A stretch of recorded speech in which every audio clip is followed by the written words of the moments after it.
it's me, Gwen. If everybody doesn't know me, I'm Izzy's little sister. I'm Froggy's sister. I've known her and I love her, and I'm here to take care of the stream and everything. Hi.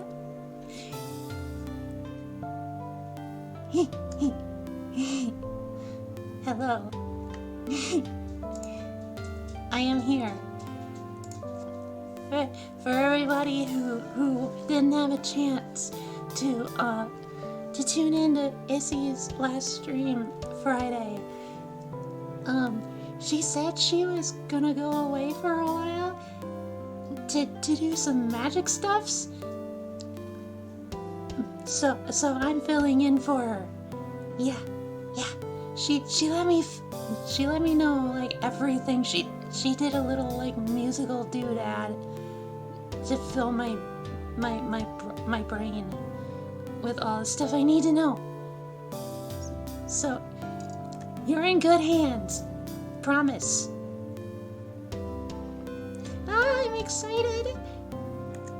I hope you're excited and you'll take care of me, and I'll do my best. Okay? I will dedicate my entire frogginess into the feeling as if like nothing has hardly ever changed since Izzy's left. She'll be back, but for the meantime, you got me. Yes. And hello, Jay. I will give you your purple stream, Froggy. Yes. We take. Can you? Thank you. A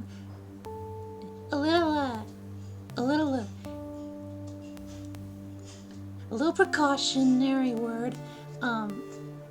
Obviously, like with the filling my brain with all the stream knowledge and everything that I need to know, every once in a while I might kind of mess up a little bit, like my brain gets all McFuzzled because a bunch of Izzy's memories and stuff are in my head.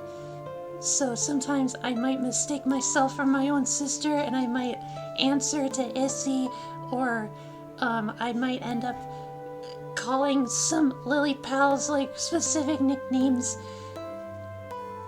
Like I know you, Jay, and Stellar are Izzy's beloved partners, and I know that she is your wifey. I am not your wifey, but yet I might respond to wifey if the title is used on accident.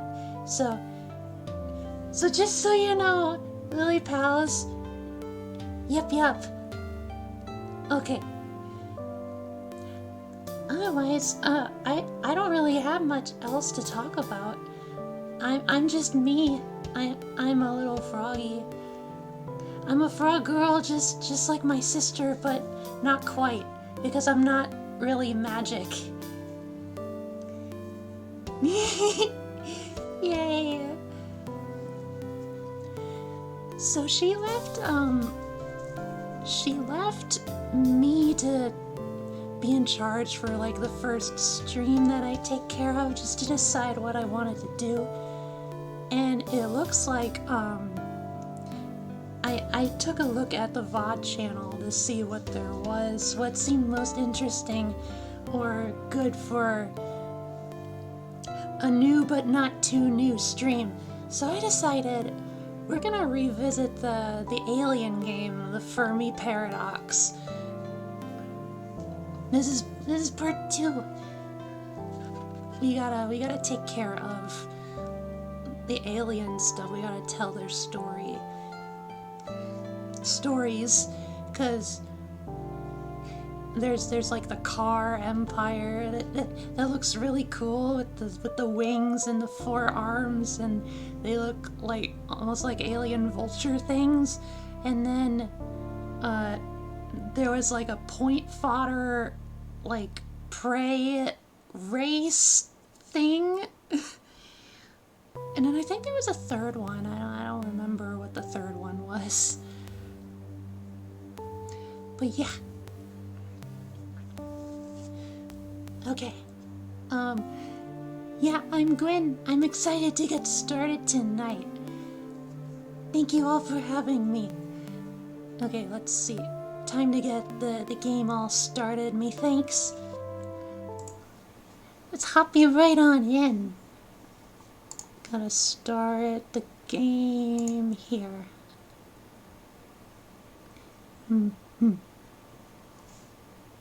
Okay, that's showing up on stream.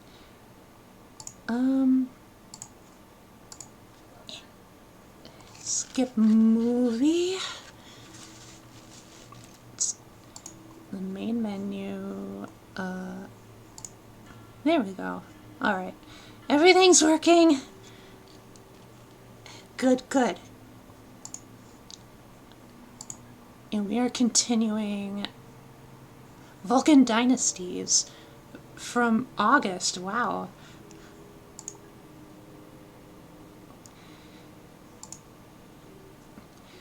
Themes of war, oppression, and atrocities. Yep, yep. It's very much a narrative-oriented kind of game.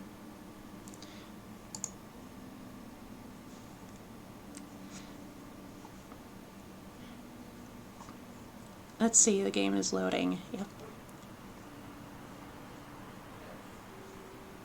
New galaxy is born, but not really. It's just trying to load the save file, No Man's Sky style.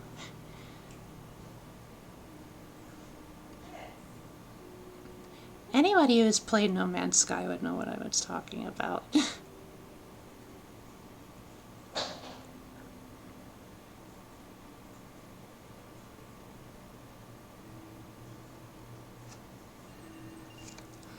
Here we are.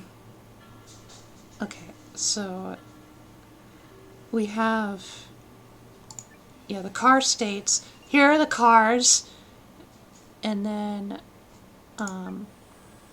over here, the Vulcans. That's right, the wispy, fishy people that are also really cool, and then the prey brutes. These were our point fodders for synthesis. The currency we use to take actions in the game sort of guide and suggest things to the aliens. Right, so both the car and the Vulcans have released radio signals. That's what these giant circles are for, and they'll just kind of spread across the system, the local interstellar neighborhood, and they might get picked up by, radio stations from other worlds. They might not. Depends on technology and everything, if there's anyone to even answer the call.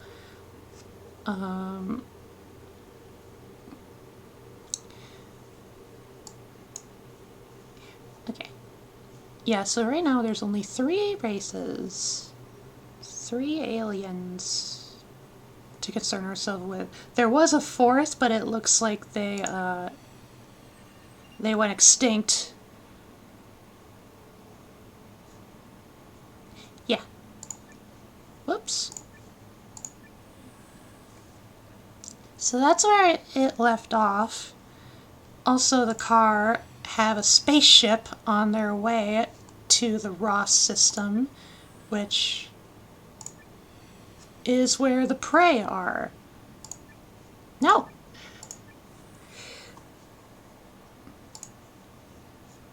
The synthesis is right behind me.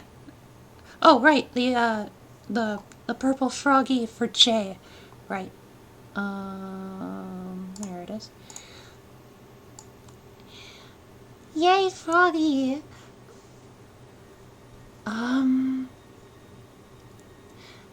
I like the frog. The frog, doesn't quite fit as well as it does in my sister's head. You can sit in my lap. How about that? Alright. Let's see. Who are we most concerned with? We have... Oh, I gotta stop doing that.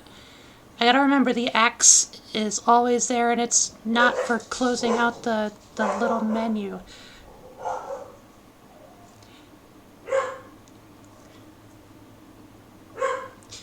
Yep, we still have the dogs. How about we start with the Vulcans?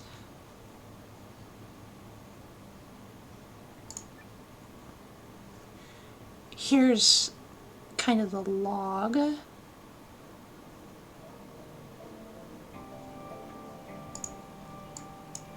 I'm not gonna read everything, but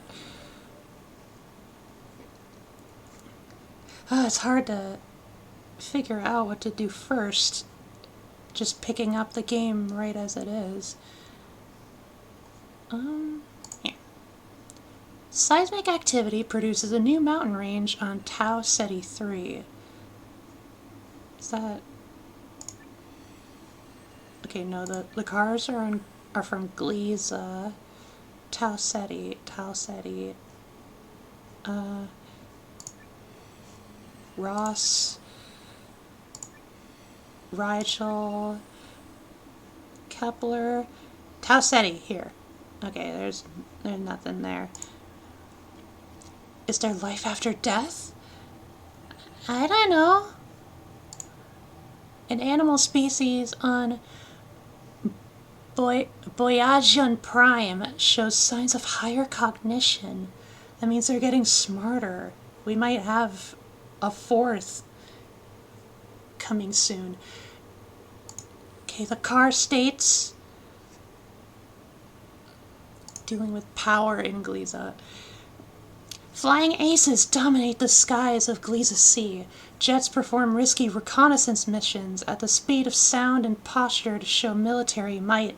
Ace pilots perform record-breaking stunts that entice new car recruits. Fighting in the air is not sport, it is scientific murder. Eddie Rickenbacker, American fighter pilot, 20th century CE. Let's see. The pilots develop a reputation as military propaganda and a dangerous liability. Carr choose to decommission expensive dogfighting jets. Jet fighters are adopted as one of many tools used in the modern military of the car. Jet aces become loved and powerful figures on Gliese Sea. Carr model their values on their gung-ho attitudes and hawkish nature.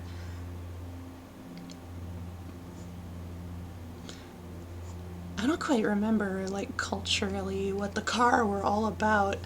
I think it was kind of like they prioritized science, but also like a little bit of power struggles, clearly.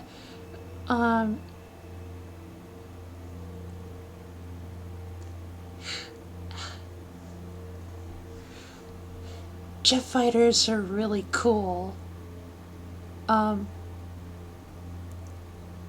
But that's a whopping 30 synthesis. I'm not sure if I want that.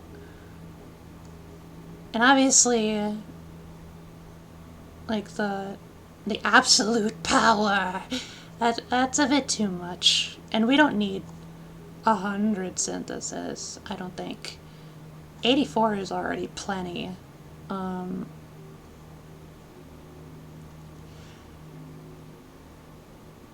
It's a difference between minus 30 or plus 20, though. It's an uneven distribution.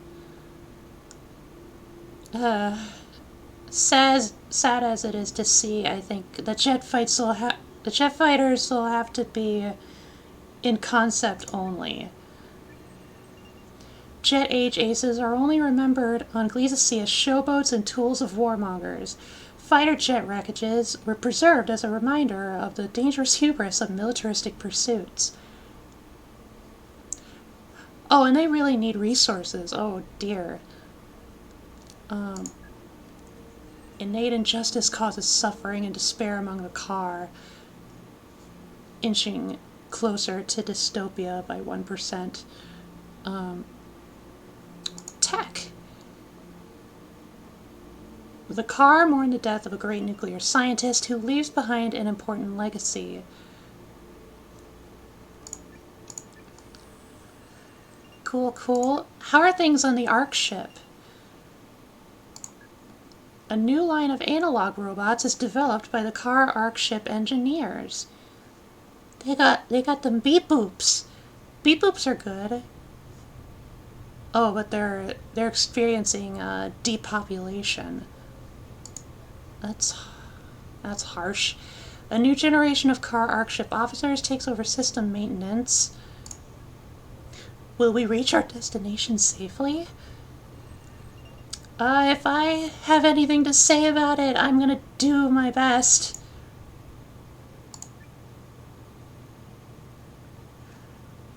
The Kepler system, an evolution event. Sapient life evolves on Kepler 4.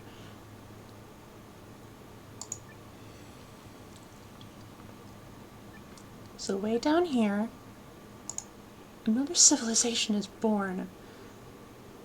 So what do we have? We have, oh, the Noya, resourceful and competitive packs of tall, colorful snake people. They breed in the hot water basins of the lava planet and spend their adult life overground. Balanced, the Wandor, gentle and big reptiles, they roam the wide jungles of this primal world, always with a pleasant smile on their faces. Or the Vikai. Vikai? Vical? Vikai. These poisonous humanoid insects gather in large swarms. They dwell in the magmatic wastelands of Kepler 4 and attack every life form that enters their territory. I'm not gonna lie, I'm staring at this bug dude. It's kind of making me hungry. Oh, this kind of reminds me of like ants and almost like a little bit of shrimp.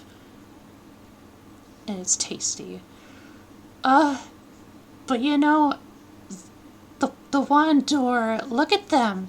They're reptiles, but they look so much like frogs. We have to do it, right? We can afford it. You know? Let's go. Big-tailed froggos. Kepler 4 is the home of the Wandorian tribes. The continents of this planet consist either of lush green jungles or rocky wastelands full of massive magma pits. On Kepler 4, the Wandorian civilization is born. Let's see. Many beast herds. As minimal harm potential as possible. Still Stone Age tech. Reach a plateau at about 1.5 million frogs, but they have a utopian sort of philosophy, which is very good. I don't know about you, but I think the magma pits sound kind of inhospitable for frogs. We don't like too big of heat. When heat's too big, when heat's too big, it's not good. It's not good, Lily Pal. It's quite scary.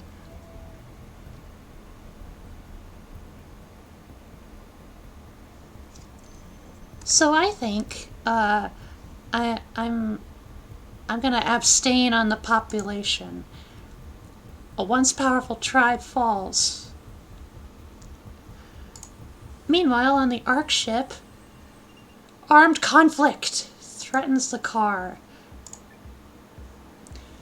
The unbearable pressure of leadership on board the Ark ship leads to core officers entangling themselves in passionate love affairs.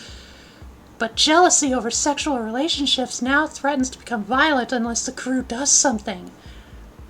But jealous souls will not be answered so. They are not ever jealous for the cause, but jealous for their jealous. It is a monster, begot upon itself, born on itself. From William Shakespeare's Othello, English playwright, 16th century CE. The English writer dude. Okay, let's see. Peace. The Ark ship crew members have no choice but to force the impassioned officers into their cryosleep chambers and carry on the mission without them. Wow. That's really harsh. Shots are fired as a jealous rage overtakes a senior officer chancing upon a tryst in the storage room. The incident spirals into a prolonged firefight which claims the lives of multiple crew members. There's kind of no good option here, I don't think. Heartbreak leads to murder and revenge killings aboard the Ark ship. Command eventually breaks down and violence reigns as officers carry out shipwide attacks against each other.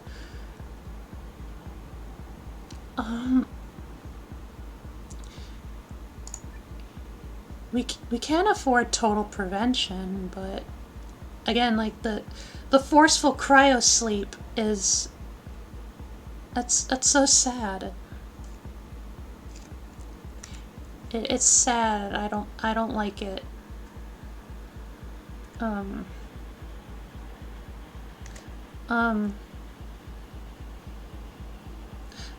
don't know. It's a hard call.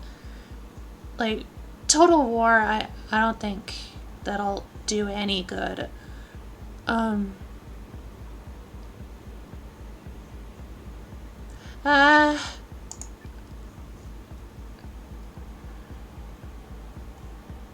As minimal conflict, I think, is probably the best way to go.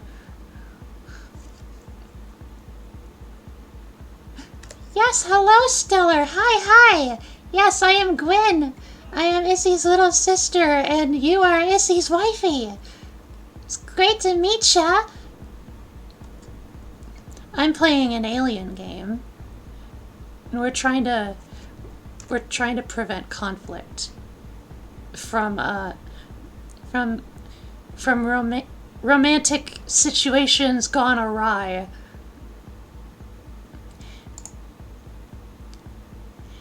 And thank you, Stellar.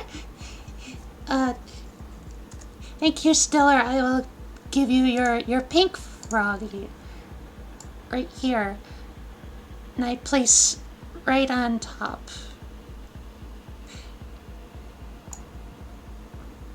I am the Froggy that builds the Froggy Tower.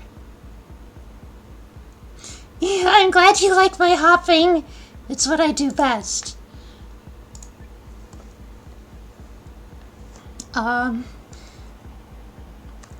Eek.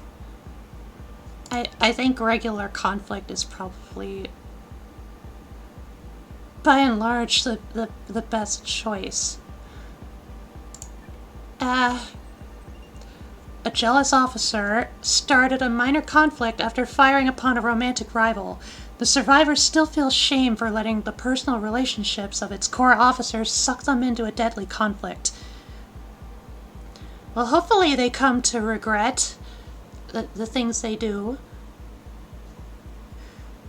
It probably didn't help the depopulation problem.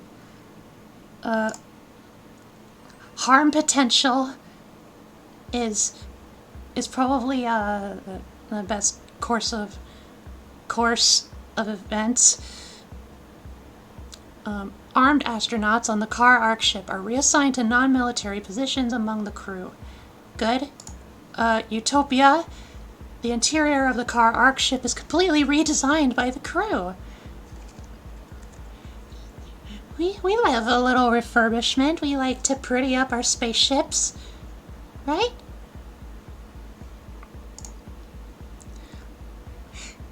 Ah, ah, I can't take all the compliments. Ah. Okay, focus. I'm focusing. Oh dear, the resource scarcity. Eh. What discoveries await us in the raw system? That's the spirit. Population growth. Yes. New life is created aboard the Car Arc ship. Good. Several Car Arc ship officers are removed from their posts. Hopefully it's unrelated to... the jealous romantic affairs.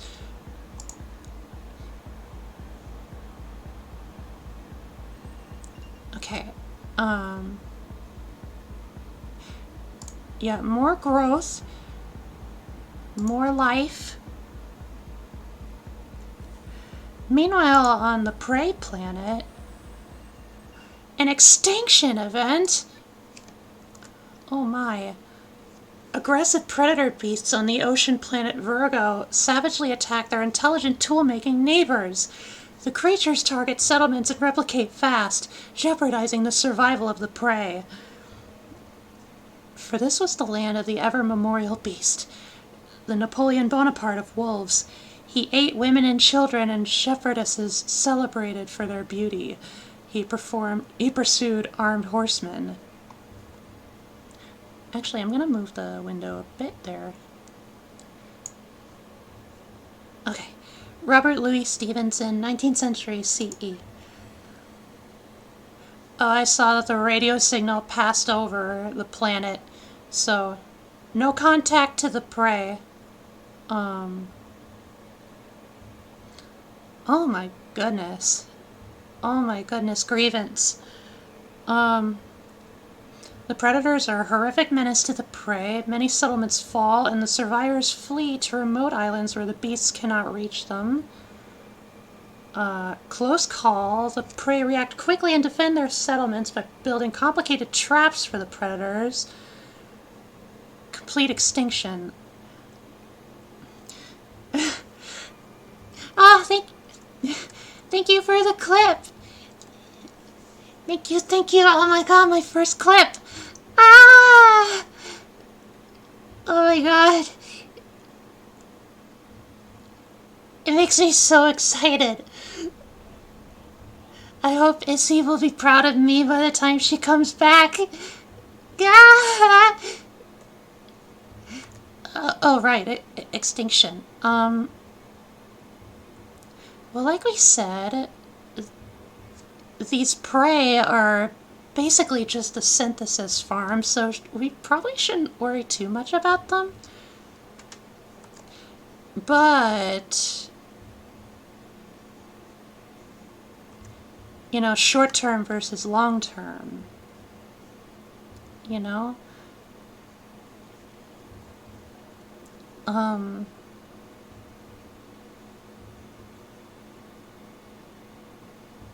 We had 80 synthesis before.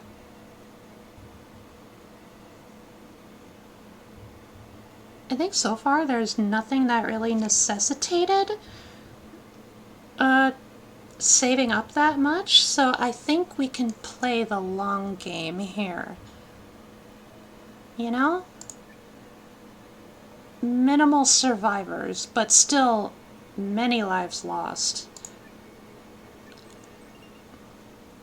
On the bright side, the sea beast pods are going to last for eons. Hunted by vicious beasts for centuries, the inhabitants of Virgo call themselves the prey now. Oh, they were already the prey, though. The work of a remarkable wise person is widely circulated among the prey. Do the spirits look on us with kindness? I'm trying my best here. But I also know who you are. You're not exactly our favorites.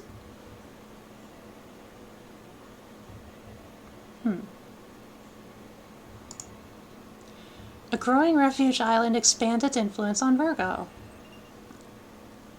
Oh, and apparently they were originally called Shivans. Cool to know. Prey use cave carvings to spread lies and superstitions.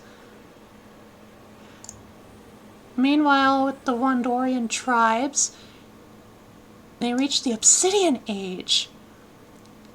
Kepler-4 experiences an agricultural revolution, marked by the utilization of obsidian and other readily available volcanic materials. These materials advance the Wandor immensely, as they are perfect for the construction of tools and weapons. Hello, RNG! Hello, great to see you, great to meet you. Issy let me know about you and all the Lily pals.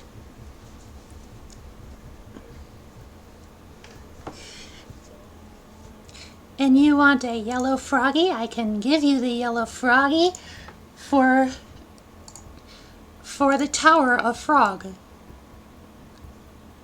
Right on top of Stellar here. Okay, don't snap. There we go. I mean, that still has some consequences. Yeah,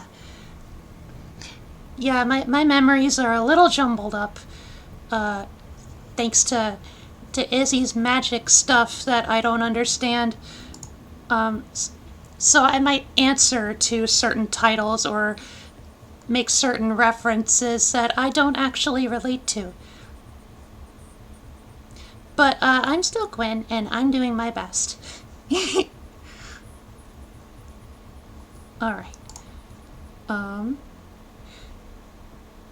The drones of our hive started digging out the glass of the gods.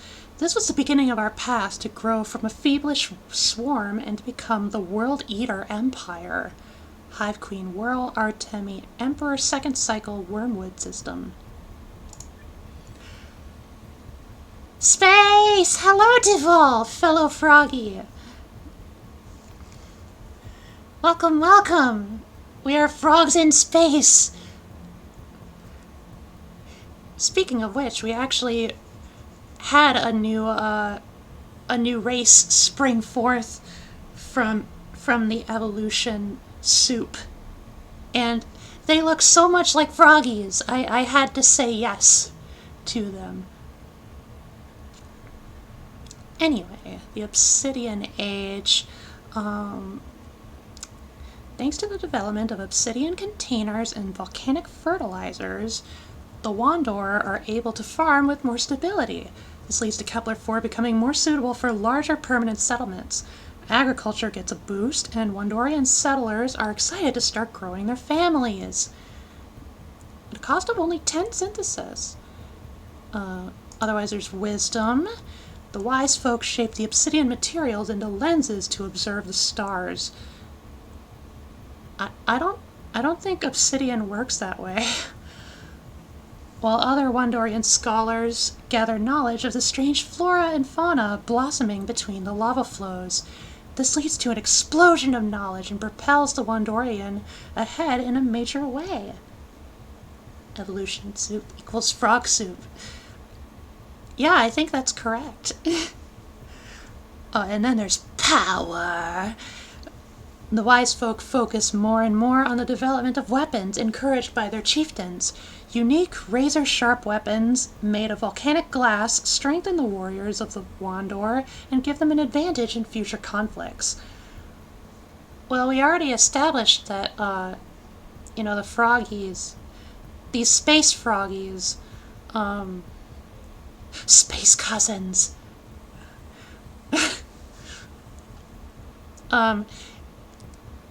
they were the balanced race between all the species options. So I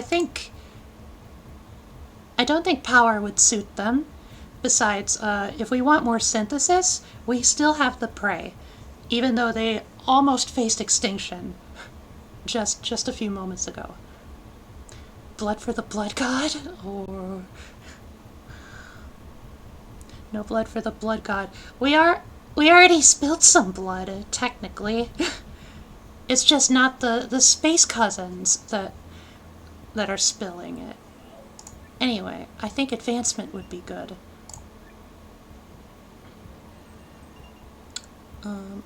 Utopia. Beautiful sculptures are shared among the Wandor on Kepler 4. The Wandor mourn the death of a beloved prolocutor. Meanwhile, with the Vulcans, they're building spaceships!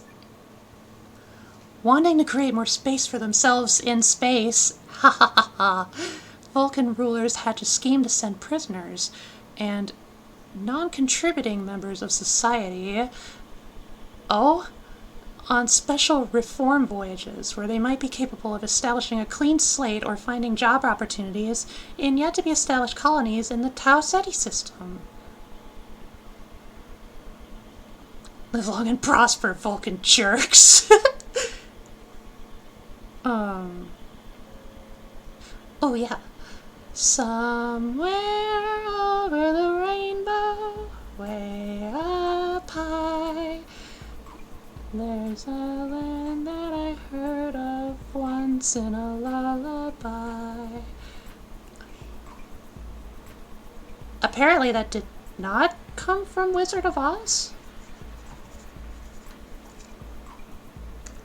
My froggy mind is blown.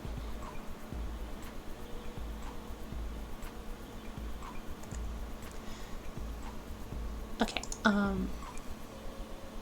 yeah, Tau Ceti, I don't think Tau Ceti has any intelligent life just yet.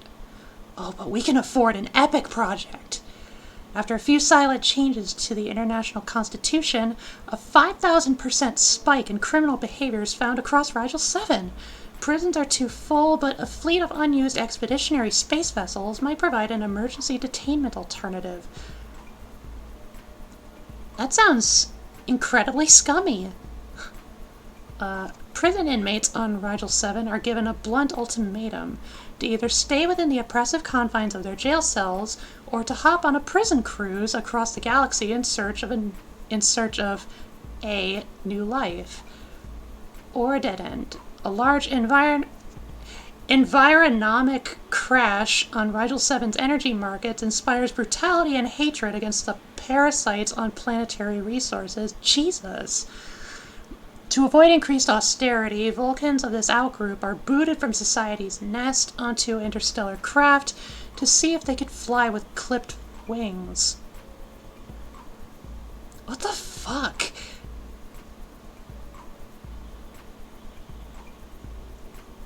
I don't like any of these options.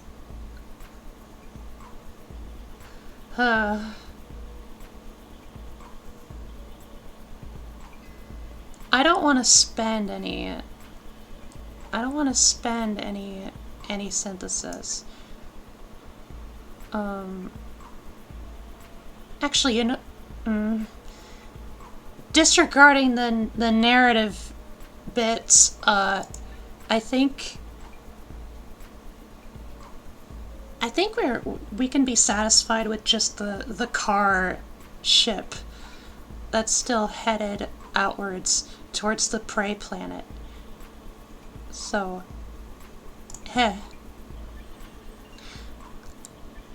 every single colony ship which was intended for the safe transfer of troublesome lower-class prisoners off of Rigel 7 mysteriously exploded at the launch pad upon ignition. This apparent extermination of unwanted Vulcans was swept under the rug as it eased the collective burden on functional members of society. I don't like these fuzzy fish people anymore. Oh, and they're in the cyber age, so I guess they're living in a true cyberpunk society. Fish people become sacrifice world? No, those are the other fish people. These are like the fuzzy, hairy eel fish people that actually look cool, but seem to be terrible, terrible cyberpunk capitalist dystopia things. Even though it says they're in a utopia. History is written by the winners, I guess, so on and so forth. The Vulcans can now build vast metroplexes, urbanizing the entire surface of Rigel 7. Cyber Age technology gives the Vulcans access to resources on nearby planets and moons in the Rigel system.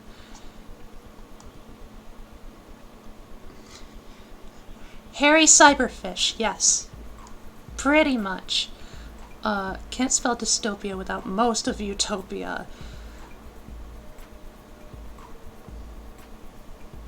I hate to agree, but... Meanwhile, in the car homeworld, Gliza is out of resources. The car have used up all available radioactive deposits. They are no longer able to provide for their residential areas, and their states will soon fall apart. The overuse of oil rigs has destabilized the environment to the point where the car society may not survive this devastating crisis. It's just bad news after bad news in this game. Maybe outside of the Space Cousins. Orbiting Earth in the spaceship, I saw how beautiful our planet is. People, let us preserve and increase this beauty, not destroy it. Yuri Gagarin, Soviet cosmonaut, 20th century CE. No, not our cherished vroom vrooms. Also, how appropriate that the cars died from lack of oil. Yeah.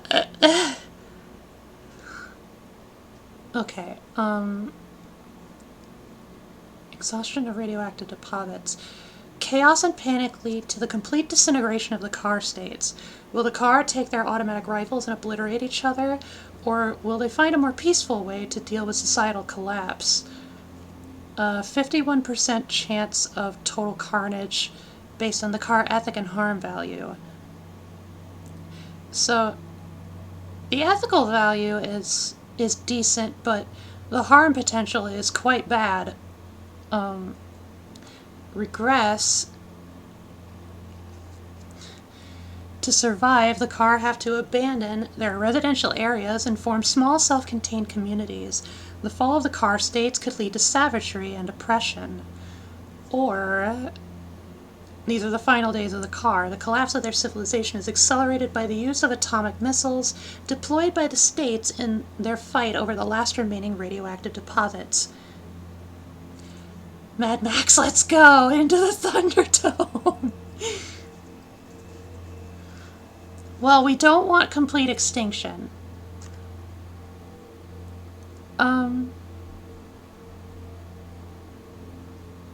I think we have better chances with regression.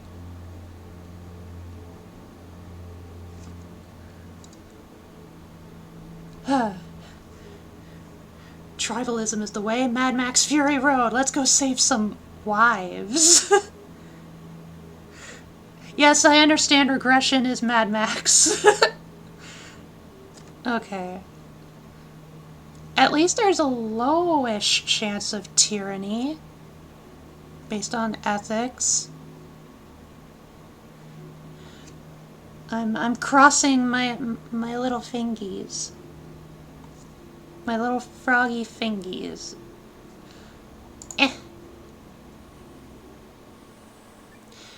Tyranny in Gliza! No! The car managed to live without radioactive deposits, but at what cost? Their states make cruel and atrocious choices to create a new society from the ashes of the car residential areas. While redistribution is organized by the rule of the automatic rifle, many car may not get any of the new resources.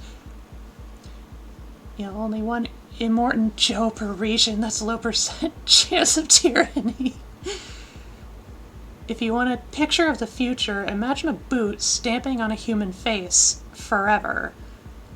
1984 by George Orwell. It's literally Mad Max 1 right now, still in the city.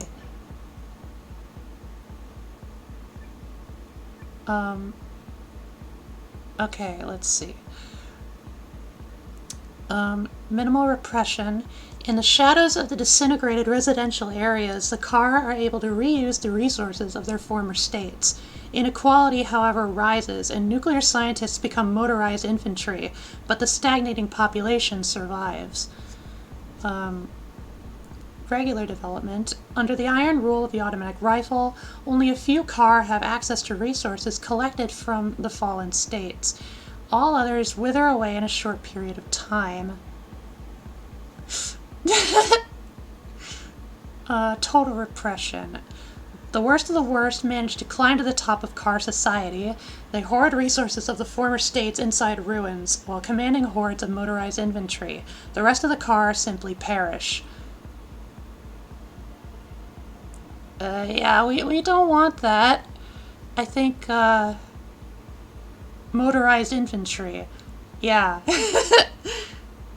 It truly is the Car. At a cost of a little more synthesis. Drawn into ruins by the rule of automatic rifle, the Car civilization against all odds survived a complete exhaustion of resources, but the society that was created from the ashes of the former states was immensely cruel and unjust. So, if I had to plonk like a relatively close no. I was thinking like initially I was thinking like it would have descended into like an ANCAP society, but then I realized like the total repression, that was ANCAP. I think this one is just regular dystopia, like anarcho-dystopian. Tribalism, basically, yeah. Okay. Let's do something about harm potential. Conflict between two major Car states is settled peacefully. A once powerful state falls on Gliesa Sea.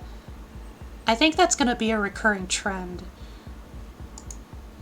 On Gliesa Sea, the work of a remarkable nuclear scientist is widely circulated among the Car.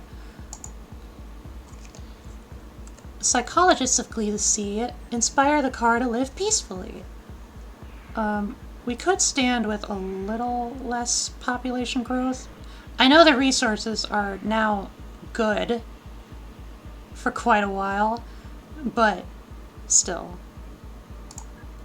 A nuclear disaster pollutes an entire land region on Gliesa Sea and exposes its Car inhabitants to radiation. So they just had Chernobyl. An influential Car secretary rises to power on Gliesa Sea. Meanwhile, on the Car ship, knowledge. The relay computers of the Car Arc ship have very limited computing power. To cope with this over the centuries, the crew have trained their offspring to mentally calculate complex mathematics. We send the highest educated priests of Adam to the stars. Their children's children will arrive at the promised land. Will they still value the teachings of the prophets of the zone, or will they become heretics and non-believers? Less population growth sounds like an annual culling. Best method, I'd say, is take 2 kids from each tribe and have them fight to the death for which tribe will get extra supplies and food. So a little bit like Hunger Games? Or like the start of Hunger Games?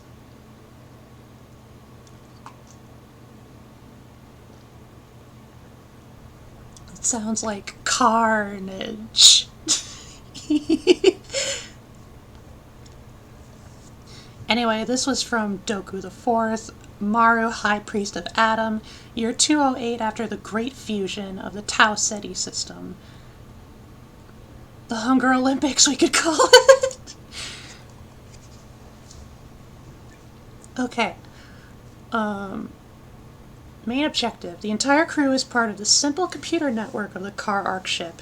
While working on their maintenance duties, they process calculations assigned to them from the board relay computer. Not every car is cut out to become a mental calculator. Only those that excel at it get promoted to officer positions. Learning mental calculation tricks is time-consuming for the crew's youth. The young car failed to acquire the vital skills needed to maintain the nuclear ship. The people become the ship. This is the car empire. Question mark. Empire question mark. Now that the home planet has had to, now that the states have fallen. They're basically two different worlds at this point. Well, neither one of these options cost anything. But I think for the sake of advancement, it's just free bonus. And we don't really need too much synthesis right now. That's what the prey are for. And remember, the calculator crew is well trained in mental calculation. To boost the computing power of their computer systems, the car on board computed complex mathematical tasks as they worked. And let's bump it up a little more. An important car arc ship rocket scientist dies. Aw. Random. Relay computers simulate efficiency protocols for the car arc ship calculator crew. Car engineers craft new automatic rifles to equip the car arc ship armed astronauts. Wait, we're already dealing with depopulation. A new generation of car arc ship officers takes over system maintenance. Star Car, the next generation. Ooh, yes, resources. The car logistics officers are optimizing the efficiency of the car arc ship. A decorated car arc ship captain retires from active service. Meanwhile, on the prey world, growth. The prey have reworked the natural cave networks of Virgo so they can be used as storage and cooling facilities for hunted and gathered food. They are now able to prepare for harsh seasons and food shortages. All sorrows are less with bread. Miguel de Cervantes, Spanish writer, 16th century. So the prey are our god worshippers being sacrificed for the sins of all others as they pray to their god? Yeah, basically. Okay, regular. The natural storage system let the prey population grow and prosper. The cave networks run deep into Virgo. The natural preservation and hoarding of food is the prime concern for the prey. And the caves are too fragile and quickly inhabited by rodents. The stored food is lost. We've got plenty of resources. Yeah, let's create a boom. There we have it. The prey are obsessed with stockpiling and preserving food. They use the ancient natural cave systems of Virgo for this purpose. They're very devoted in their prayer. More resources? Prey mineral artworks represent harmony on Virgo. The prey establish a new brood.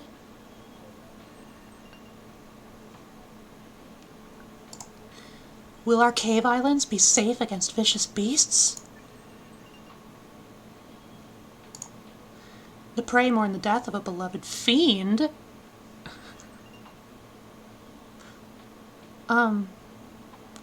Make of that what we will, I guess.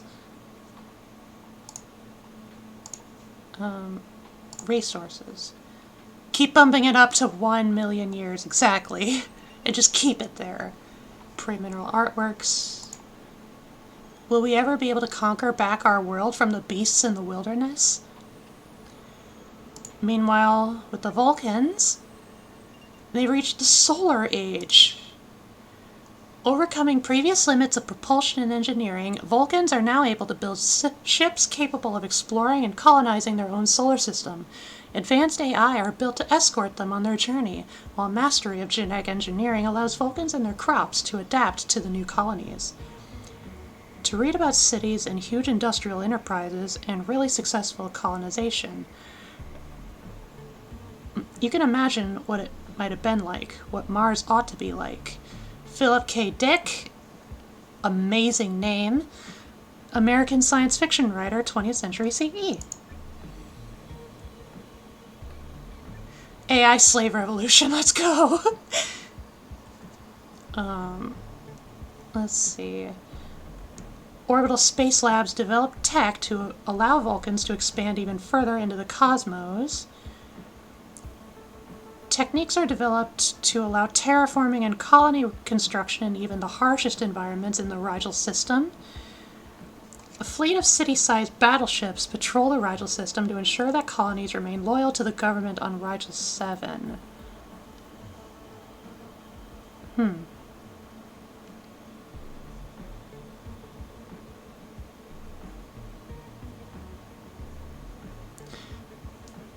Again, it's mainly because of the car ship that,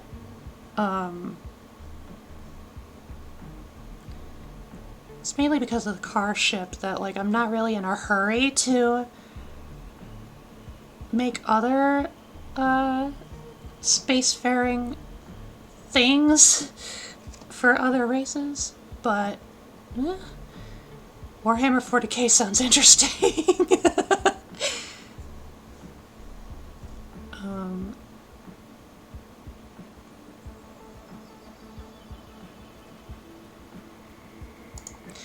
Let's just go for regular advancement, I think. The Vulcans believed that military prowess was a sign of divine approval, and any buckler who could be bested in combat had lost the favor of the ancestral gods.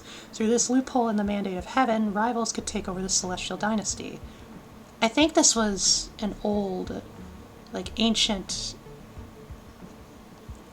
Vulcan history deal. The Vulcans can now establish permanent solar colonies on other planets in the Rigel system. Solar Age technology allows the Vulcans to harvest resources from asteroids and faraway planets in the Rigel system. Meanwhile, with space cousins, depopulation.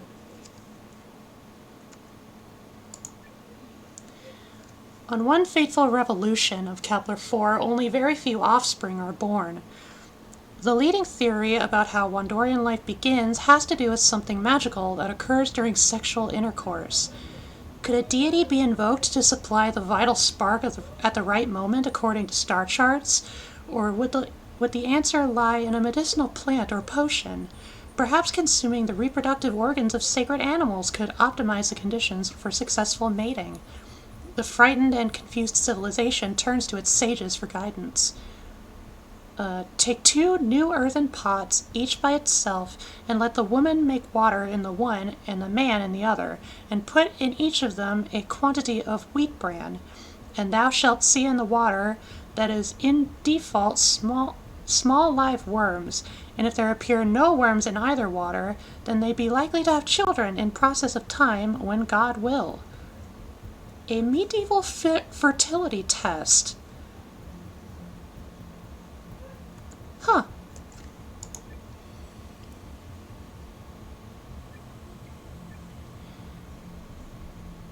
Okay, we can't afford prevention.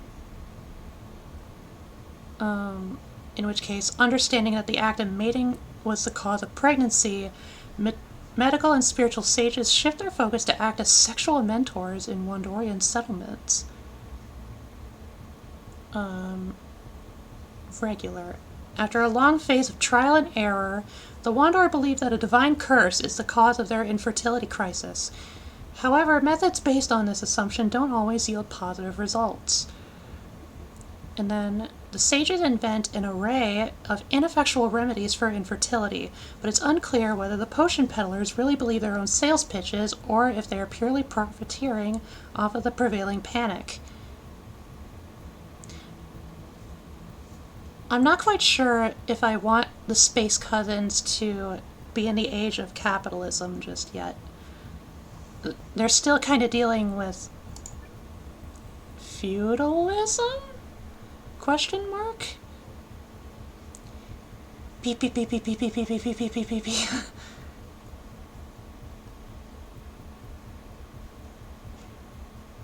I think we'll have to go regular. When Baroness plagued the Wandor, prayers to fertility goddesses seemed to work only for those who had access to a variety of fresh, nourishing foods on a regular basis. The fact that the privileged could also afford exclusive shamanic ceremonies validated their superstitions and obscured the true cure, a healthy diet. Aw. Eat bugs, guys! They're good for you! Okay. More resources is always good. On Kepler 4, Wandorian foresters established new resource management methods. Ooh, population. A bustling Wandorian settlement becomes a center of trade and commerce. Eat the rich, their legs taste like chicken. Random. Didn't give me anything. I think it bumped up growth a little more. Do other creatures like us exist in lands far away?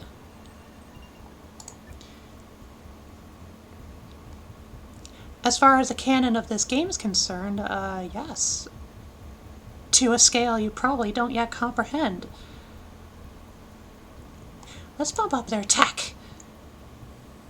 Make them super smart space frog cousins. A remarkable sage is celebrated on Kepler 4 for their contributions to Wandorian society. The Wandor mourn the death of a beloved prolocutor. The Wandor establish a new ladder. I guess, like, their societies are referred to as ladders? You gotta hop up the ladder? Is there upward mobility? It seems to be implied. And they have a 21% utopia value. Anyway, over in the car states, enlightenment. Ladder sounds like a cast. True. Car have disenfranchised ethnic minorities and legalized racial discrimination against them. Resistance campaigns and grassroots protests against the states are rising all over Gliese Sea, demanding the abolition of segregation laws and the end of structural racism. In a racist society, it's not enough to be a non-racist, you must be anti-racist. Angela Davis, American political activist, 20th century CE.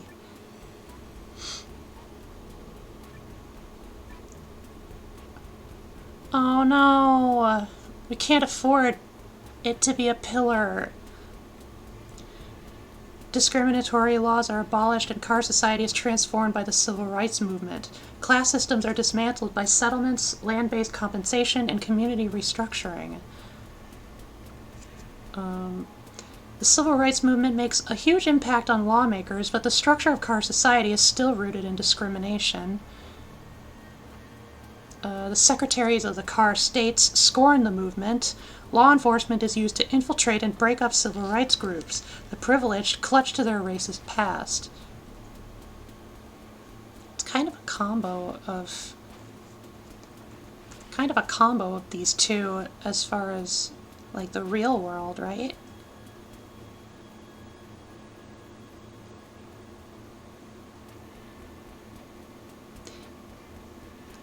It's like if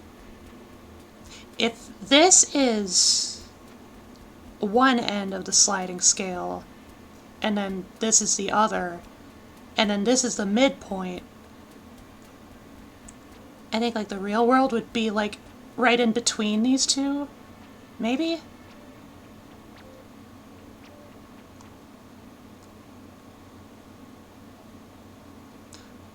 Well, I do not I'm I'm a good principled Froggy. I I want I want the best that I can afford. I just wish I could do more. Uh, ethnic, ethnic minorities among the car struggled with legalized racial discrimination. After a section of the majority embraced the message of the movement, racist laws were changed, but not enough to end existing structural prejudices against certain groups. Well, let's keep bumping up that utopia value, shall we? The car performed reenactments of their history on television. Resources. Car movies represent harmony on Glee the Sea. And they just reached a new tech age, the digital age. The car are now connected via complex computer systems, satellite networks, and mobile communication devices. With constant interaction in the global computer network and new digital art forms, cultural transformation is stark and rapid. Preliminary genetic and biodigital experiments could lead to health improvements and longevity, but caution is advised in these and other uncharted territories. The NSA has built an infrastructure that allows it to intercept almost everything. With this capability, the vast majority of human communications are automatically ingested without targeting. Edward Snowden, American whistleblower, 21st century CE.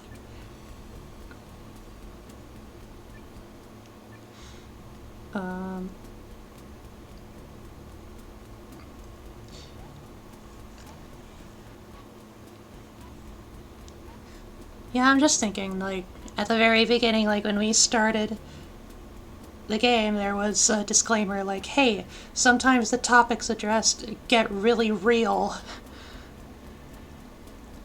for the sake of a, sci-fi concept game.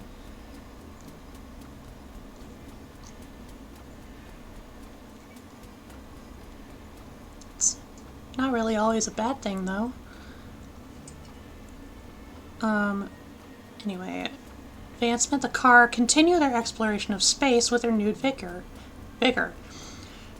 Navigating the pitfalls of mass consumerism, city planners explore possibilities for genetically modified crops that are safe to eat and also sustainable for farmers and the environment.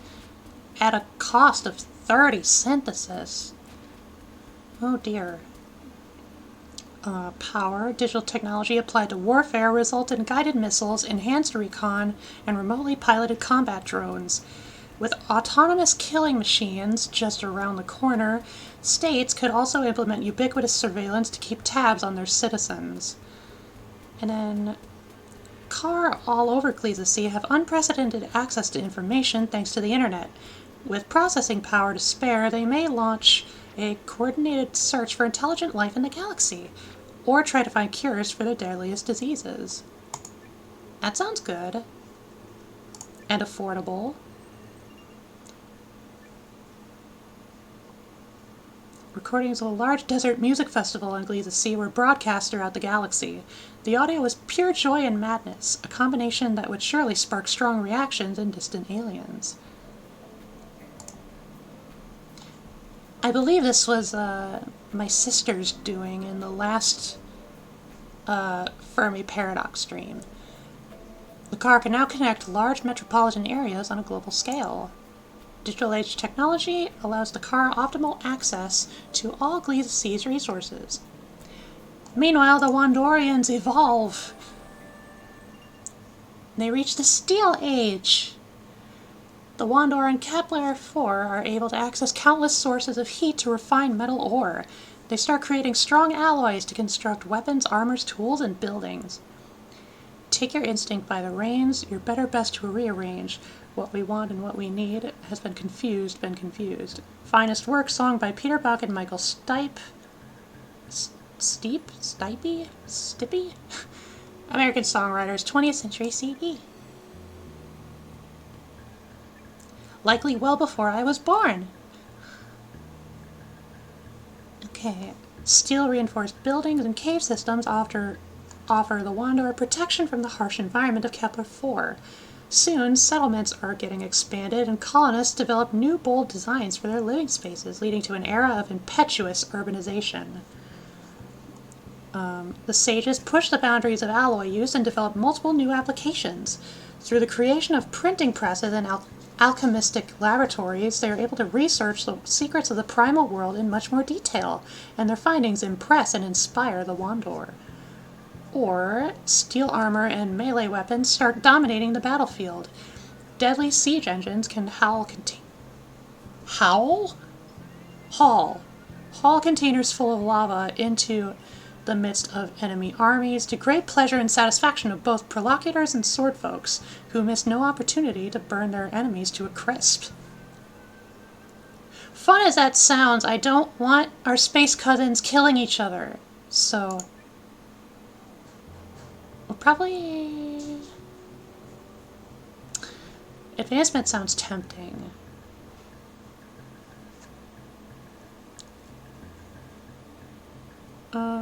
But I think we're going to go for wisdom here.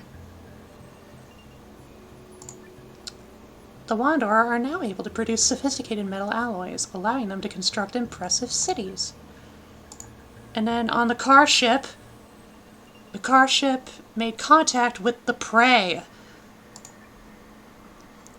After numerous years of travel, the Car Arc ship has finally arrived at its destination, but the Raw system is inhabited by the prey broods. What is going to happen when the car make contact with the prey? Our foremothers never asked to be discovered. The moment the others came with a ship from the stars, everything changed about our world, and we never could go back. Lyle Pulse Dancer, Odo Resistance Leader, Incarceration Generation 580, Federal Prison Planet 5. It doesn't look like the Arc ship has reached it just yet. After first contact, both sides are hostile towards each other, and the Car Arc ship decides to attack the Raw system in full force. Total destruction of Virgo, 50% car ethic and harm value. So literally just a coin flip. Observation, the Car Arc ship observes the prey broods from a safe distance, determining if the prey are a threat. Aggressive reaction, 44% ethic value. Oh, and I can't afford exchange. The car land on Virgo and try to directly communicate with the prey fiends. Need a whopping 50 for that. We're just 8 short. Let's...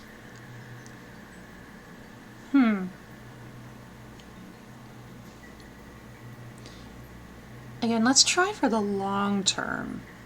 Let's play the long game to try and squeeze any more potential synthesis out of the prey. They are cattle. The Raw system is under attack by the Car Arc ship. Oh dear. The commanders of the Car Arc ship decide after long observation that they should try to conquer the Raw system, even if they have to expel or destroy the native prey. Void Marines do not determine who is right, only who is left. Wow. Poignant. Sergeant Kowowo, Digital Tide A302, Inside Invasion Pod Gamma 502. Alright. Regular Invasion, the winner of the battle for Raw system, will be the faction with the best technology and the strongest military power. Both the prey and the Car Arc ship are exterminated. Well, I don't want that. Because then what's the point? Banishment. The prey broods do not stand a chance against the invaders. The entire population are allowed to flee the Raw system in a refugee fleet. The Car Arc ship risks everything to bring down the prey broods. Oh, wait. So they're both exterminated in both of these options. The only difference, it seems, is that I get 20 synthesis out of this one. Okay, well, the game doesn't want me to play the long game. Well...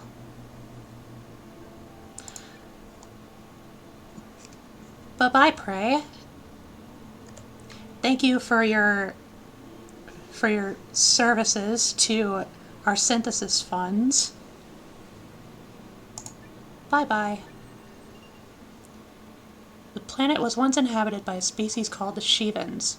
Ross, a flare star, is orbited only by the ocean planet Virgo. The Car Arc ship once visited the Ross system and started a risky invasion. Both the prey civilization and the Car Arc ship were destroyed in this conflict. And that's the end of that story, I guess. Alright. So now we don't have the Arc ship anymore. Let's check up on our space cousins. Mysterious infertility reduces the Wandorian population. Let's try to no, that increases harm potential. Never mind. On Kepler 4, the work of a remarkable scholar is widely circulated among the Wandor.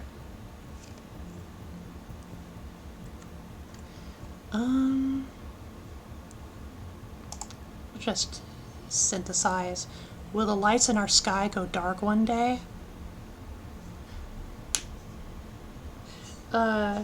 Metaphorically speaking, one of them just did. The Wandor mourn the death of a great scholar who leaves behind an important legacy. Meanwhile, with the Vulcans, injustice! A brutal holoscreen show has viewers all over the Rigel system. The contenders are outcasts who are combating in ruins against opponents and cloned predator animals. Meanwhile, they chat with a live online audience while fighting for their lives. Fans can vote to give contenders a bonus energy rifle or downvote them to set merciless blood droids on them. So it basically is, in a way, it really is like Hunger Games.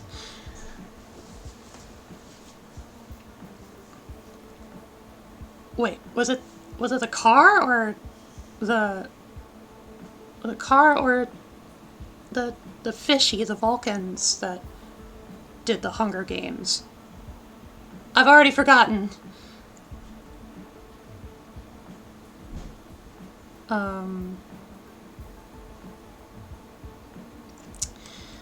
Anyway, once you tap the squid's head, you win and yell out, "Victory!"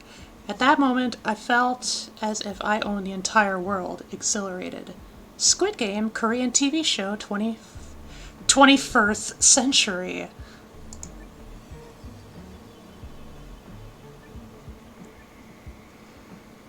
Okay, it also kind of reminds me of the movie,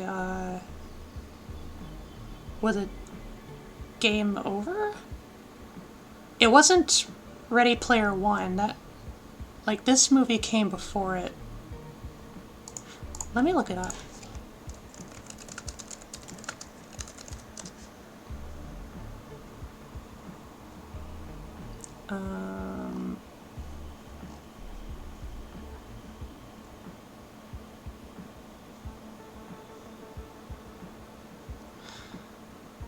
Okay, it's not Game Over.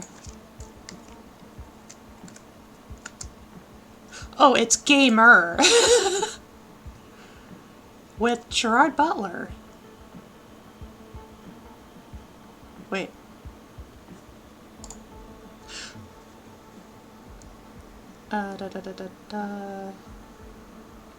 Yeah, that was it. Came out in 2009. Where it's basically like, you know, gamers on one end literally control physical living people as avatars and basically do whatever they want with them, no matter how depraved. Anyway, regular battle royale. The Deadly Hollow show is only legal in one of the more rowdy dynasties of the Rigel system.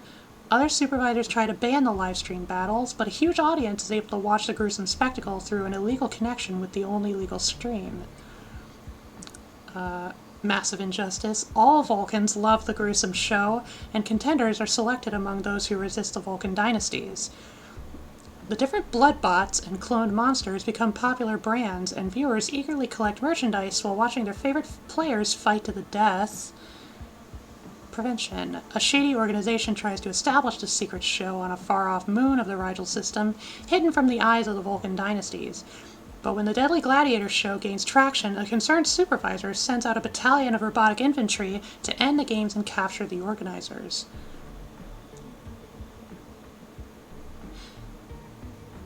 I know that these hairy fish have been kind of losing favor with me, but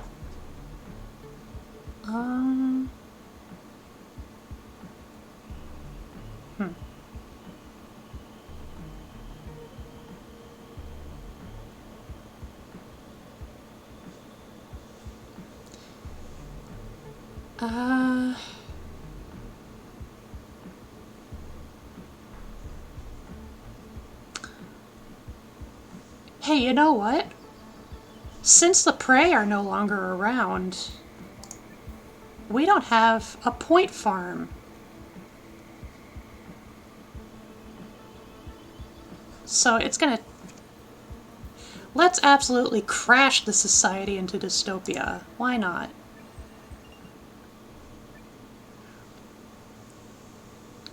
For a long time, the culture of the Vulcans was dominated by a gruesome gladiator hollow show. Contenders had to fight to the death while chatting live with their audiences in a bid to become popular enough to receive extra weapons. Winners became instant celebrities and promoted the next season of the Sea Blood Singular Games. Alright. In the Rigel system, a major dynasty falls from influence. Will we find evidence of alien visitors hidden somewhere in our solar system? Not your solar system, but, you know, just hang in there. Just wait a little longer. You got 4,200 years. The ethic engineers of the Rigel system convinced the Vulcans to demilitarize.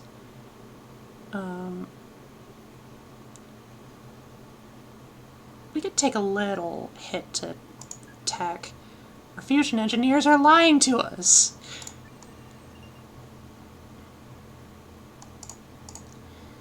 We find evidence of alien visitors hidden somewhere in our solar system. Again, you're thinking too small. Are we living in a computer simulation? Now you're thinking too big. Oh wow, it's already crashed to 3,000. Yeah, please bump. Ah! Oh dear, it appears Issy left her phone and forgot to turn off the alarms. What a... Meds alarm. I should probably, Oh, is that what these are right here?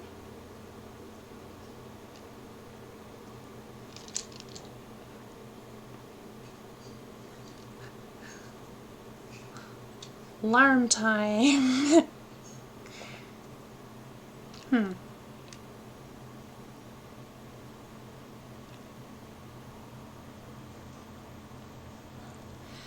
I won't take them, because obviously it's my sister that needs them, but I think for security's sake, I think I'll find special hiding places for these meds.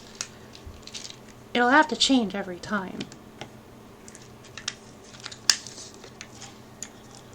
And then when she comes back, maybe I could, like, write a list of all of them, and it could be like a fun little collect-a-thon. Not a scavenger hunt, because I'm not that mean. I love my sister.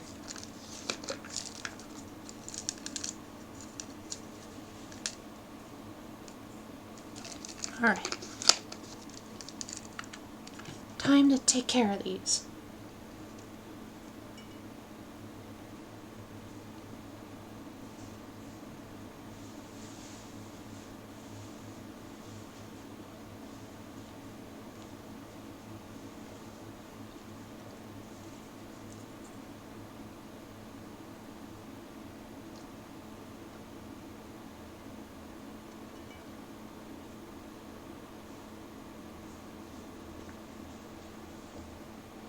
Alright, I think I found a good spot.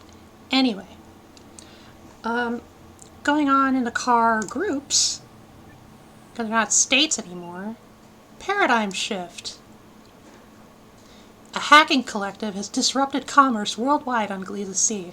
Due to the digital nature of all financial transactions, the world's governments have been paralyzed by the infiltration and manipulation of their economic data systems. We should treat personal electronic data with the same care and respect as weapons-grade plutonium. It is dangerous, long-lasting, and once it is leaked, there's no getting it back. True, though! I'd agree with that. Cory... I agree with Cory Doctorow, Canadian-British author of the 21st Century CE.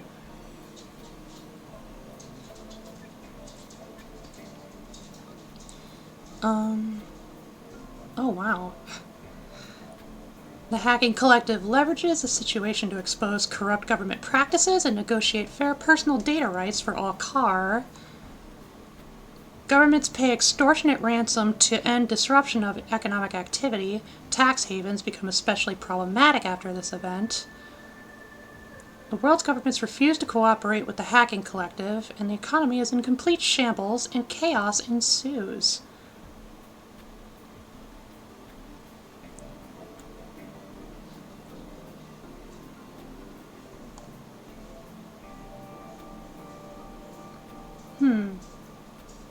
I think this would be most befitting to the, kind of like the rebellious sort of, anti-establishment sort of attitude a lot of these groups might have. Let's do it. Let's splurge. For the cars. The world's markets were paralyzed by hackers looking to expose government corruption. Through their actions, they were able to make several beneficial changes, especially the rights of individuals to have control over their personal data. Could we defend ourselves against an alien invasion? You probably don't realize,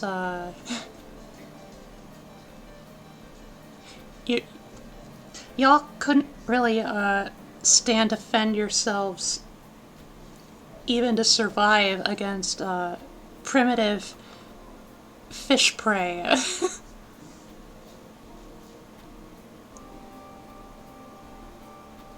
An influential CARP representative rises to power on Gliese Sea. More resources, please. On Gliese Sea, CAR ecologists established new resource management methods. Yoink. Even if aliens were to visit the Gliese system, are we sure we would recognize them? 47 synthesis. I know 47 happens to be my sister's favorite number. Let's keep going. Car video games represent harmony on Gliese Sea. Let's keep bumping towards utopia. New design principles inspire the car to modernize the appearance and function of everyday objects. Reduce harm potential. Social engineers of Gliese Sea inspire the car to live peacefully. The Wandorian Councils. Reduction. The primal world of Kepler-4 is filled with lava streams and water rivers. Crafty Wandor create so-called stone farms on the crossing of water and molten rock. With minimal effort, it is possible to form building materials and tools in swirling steam pools. By the rivers of Babylon, there we sat down. Yea, we wept when we remembered Zion. The Melodians' Jamaican rocksteady band, 20th century CE.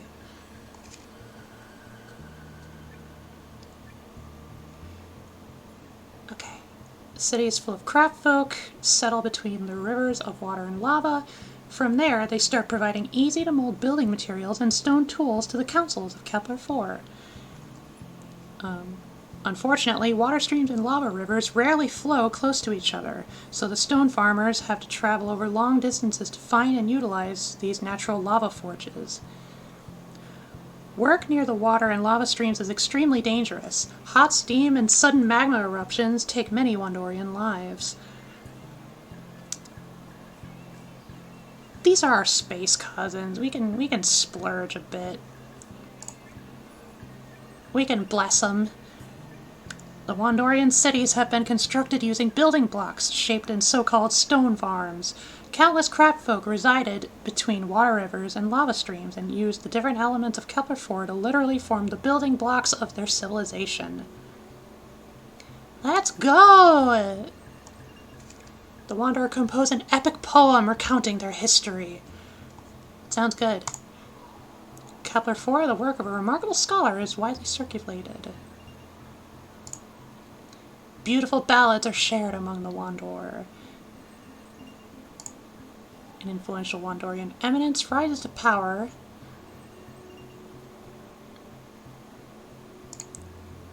Is there life after death? Gonna kind of cherry pick the synthesis. Are there beings like us beyond our world?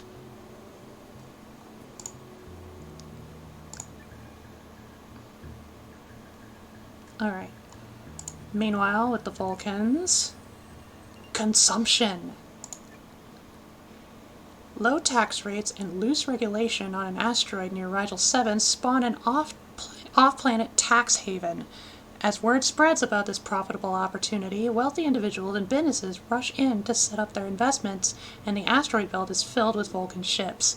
A secretive financial services industry develops alongside increased fuel consumption and pollution. All is fair in love, war, and tax evasion. Tom Sharpe, English novelist.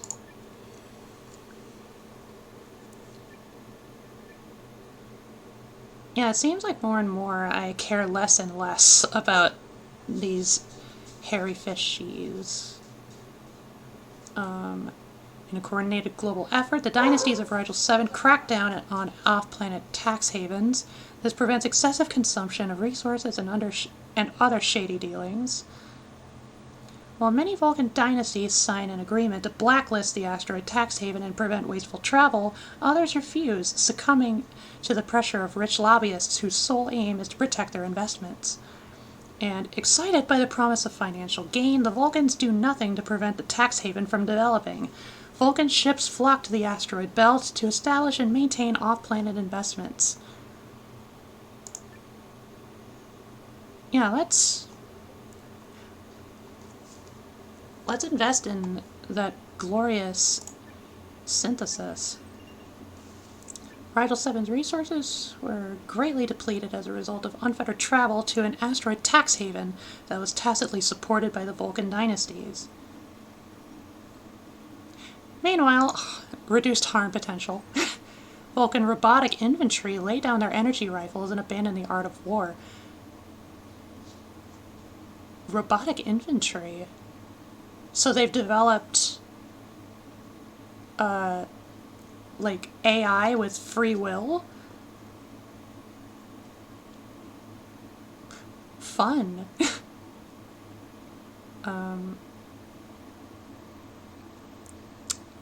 Random. Memes promoting environmental conservation measures circulate among the Vulcans in the Rigel system. Our fusion engineers are lying to us! The Vulcans mourn the death of a beloved supervisor. Space cousins! Reached the dirigible age! The Wanderer on Kepler 4 managed to construct lighter-than-air vessels filled with buoyant gases to safely traverse the otherwise impassable tracks of lava and volcanic wastes. This allows them to go on long-distance global travels. Forward, my neonates! Let's conquer this. Neonates. Let's conquer the sky. Let's fly away from these caustic ground and let these fantastic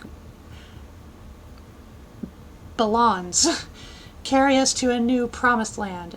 Madam C.E. Noyan Aeronaut 11th PAL period? Pale? In the Kepler system. That fits.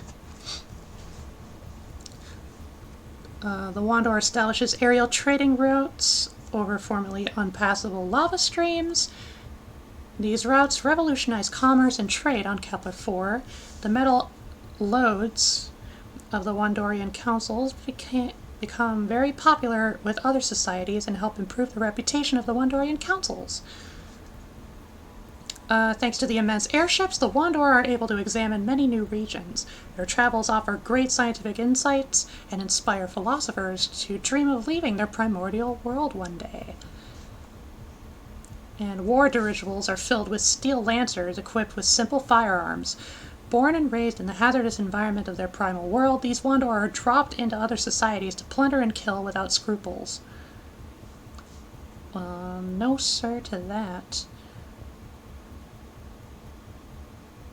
Yeah, we can advance.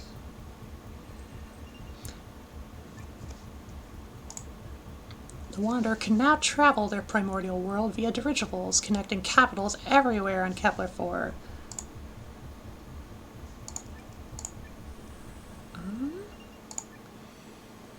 Tau Ceti. I accidentally clicked on the planet and not the... No! I want the point. No!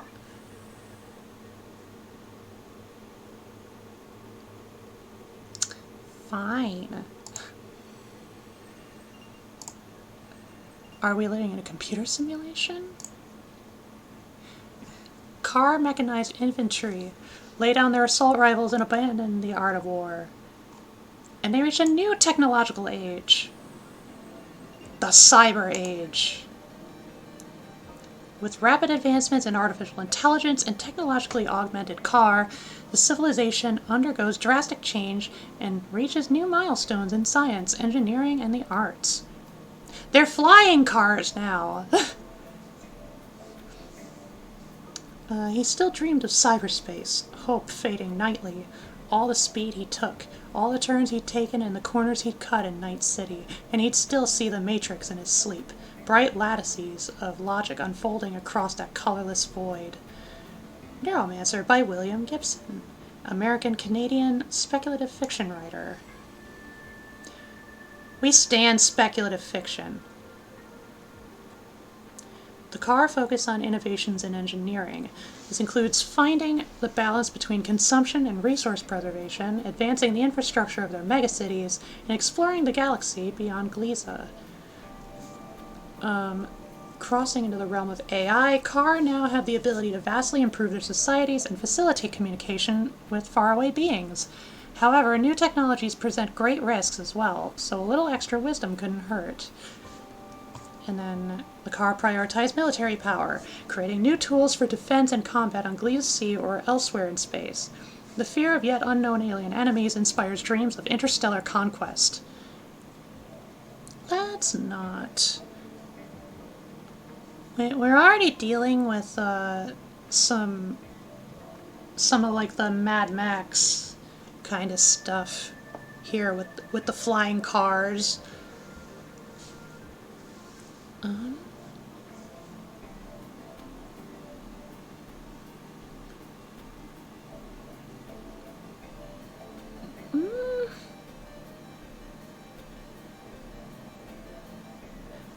Let's do advancement.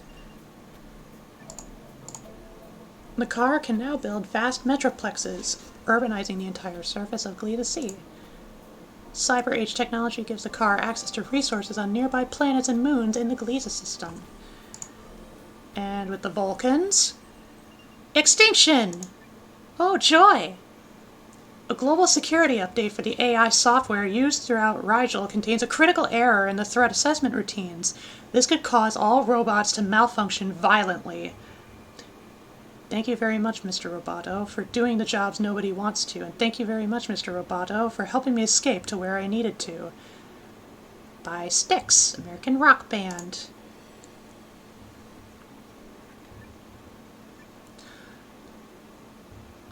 Oh boy, oh boy. From military robots to household helpers, the updated automatons quickly kill most of the Vulcans in Rigel. An emergency protocol is initiated to deactivate the machines before they can destroy the entire population. Just prior to rollout, AI engineers decide to implement the software on their own machines as a test. Everyone involved is murdered brutally, but thankfully the research facility is securely sealed. Replacement engineers find the critical error and apply a patch to save the day. Complete extinction. The robots are deeply embedded in Vulcan society and murder their masters with horrific efficiency. After the last of the Vulcans are dead, the machines quietly power down. It's literally an AI slave revolution.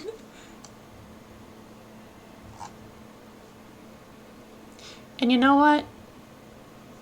Let's do it. I don't like these guys. I really don't like them. They're kind of stinky. Boom.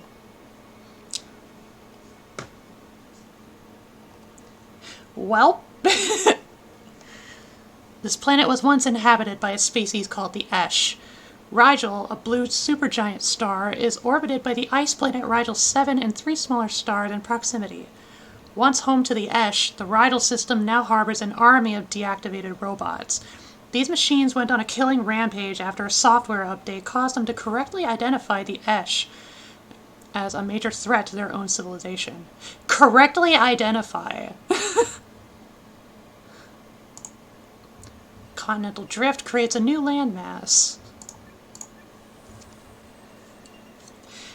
And let's note, the original radio signal is still in the process of reaching the car. So for the car, they'll be like, oh hey, we have neighbors. Let's go pay them a visit, and then realize there's just nothing but old ruined cities and just inactive, defunct AI robot soldiers. Just kind of a nightmare-scape. But on a lighter note, let's see what our space cousins are up to. A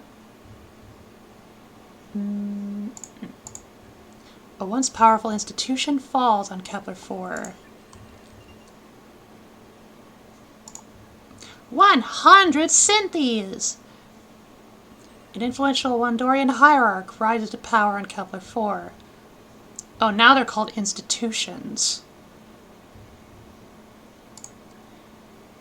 Is it life after death? I don't know, maybe. In Ross, a storm the size of Virgo forms over a gas giant. An animal species on Boyajian Prime forms complex social structures. A formerly populous species is exterminated by an aggressive predator on Boyajian Prime. Plant growth on Tau Ceti 3 slowly changes the planet's atmospheric composition. Space cousins! A great war threatens Kepler. Ideological clashes divide the followers of the dominant Wandorian religion. A faction splits from the main church, spreading new teachings and destabilizing Wandorian society. Uprisings, purges, and religious warfare follow. So it was determined to exterminate all the Protestants, and the plan was approved by the Queen of France, Catherine de' Medici.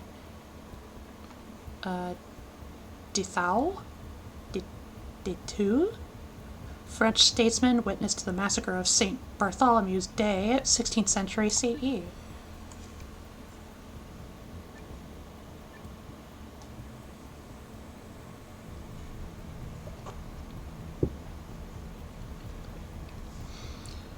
The religious schism and its resultant conflict lead to war among the Wandor.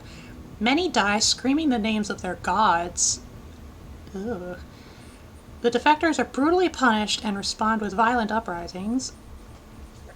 Kepler-4 sinks into a state of chaos and war. Fanatics rise to power on both sides. Frog in space? Paradox? Are you getting prepared for Duviri? Hello, Dextra!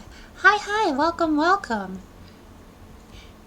This is our first time meeting. I'm Gwen, Izzy's little sister.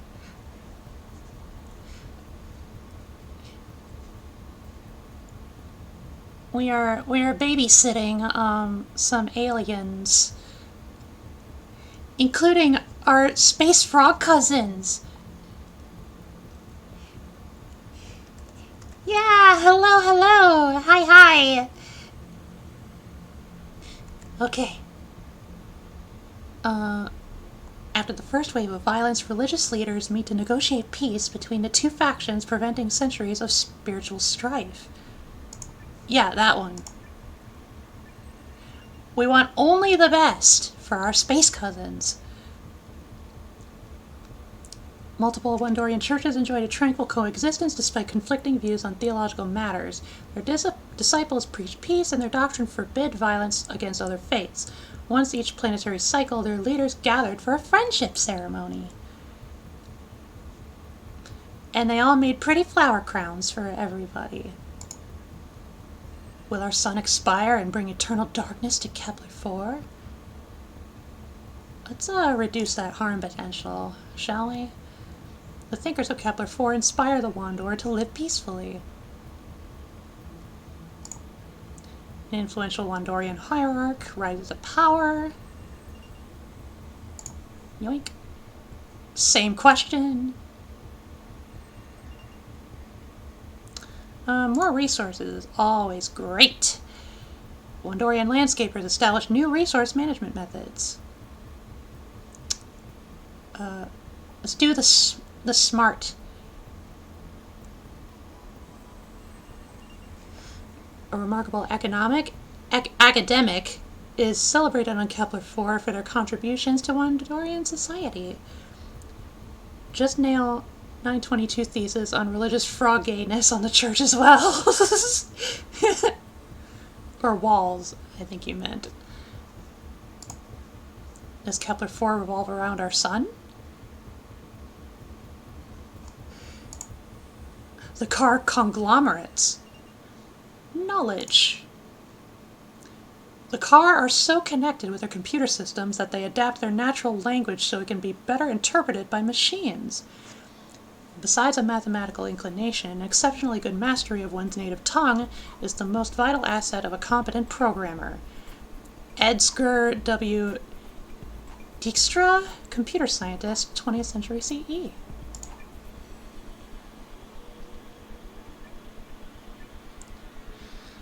Okay, speaking a computer-interpretable language streamlines the grammar of the car for efficient communication.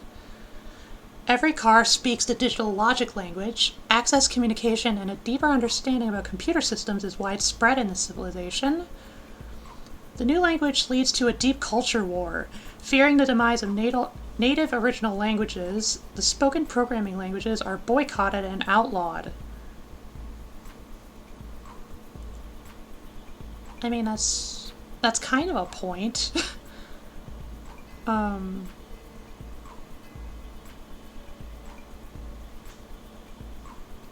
Let's go for the middle ground here. Car spoke an adapted language that was easily interpreted by digital machines. So they did not automatically develop a deep relationship with computers. Language barriers and misunderstandings among their own species were reduced. Yay! Friendship! The car mourned the death of a beloved executive.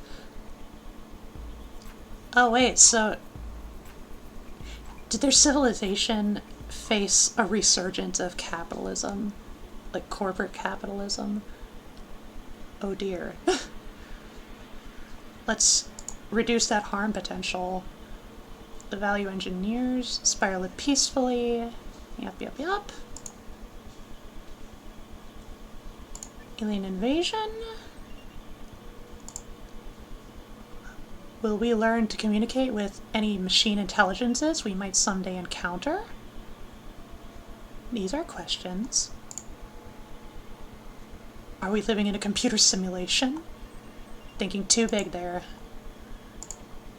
Environmental protection measures enacted by car eco-engineers restore lands land region on Gliese Sea. In the Gliese system, a major conglomerate falls from influence. Space cousins? Power. For centuries, the Wandor have been tinkering with gunpowder. This volatile mixture previously graced battlefields in unstable flamethrowers and simple incendiary projectiles, often burning friend and foe in equal measure. But now, as they refine their weaponry, cannons deliver long-range damage more effectively, and advanced grenades and gunpowder muskets stand poised to change the nature of war on Kepler-4 forever. The smell of gunpowder is sweeter to me than all the perfumes of Arabia. Julius II, Catholic Pope, 15th century CE. No likey. Hierarchs recognize the importance of this new technology and pour riches upon the gunsmith masters to ensure further innovation as they set their aim on global dominance. Advanced gunpowder weapons put individual Wandor in charge of tremendous force, triggering an explosion in military power. Miscalculations in the composition of gunpowder lead to many accidents and premature explosions. With such unreliable weapons, the Wandor don't level up their warfare at this time. Don't kill each other! Guys. On Kepler-4, the first gunpowder muskets exploded out the back of the barrel into the soldier's face 9 times out of 10. With odds like that, it's no wonder the Wandor refused to carry such items into battle. Gunpowder remained in military use, but the guns were quite impractical in the dirigible age. Nothing good out of those options. So, a solar collision generates rare elements in a Boyajian's star space region.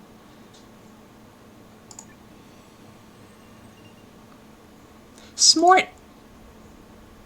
A remarkable academic is celebrated for their contributions. Resource. Wandorian landscapers establish new resource management methods. More! Peace! Conflict between 2 major Wandorian institutions is settled peacefully. Wild card. Aerial troopers lay down their gunpowder muskets and abandon the art of war.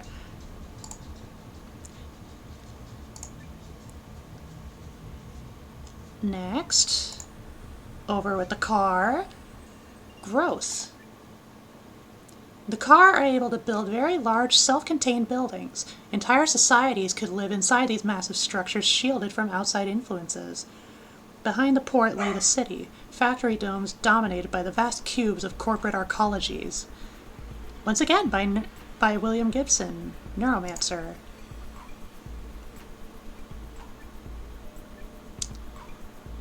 These structures are vulnerable to industrial sabotage, and their communities tend to fall apart through mismanagement. The arcologies are abandoned after a decade. A couple of these arcologies are built on strategic locations around Gliese Sea. The population numbers rise slowly, so the Car who can live there are carefully selected. The Car erect many of these giant structures on the surface of Gliese Sea, giving a new home to countless communities.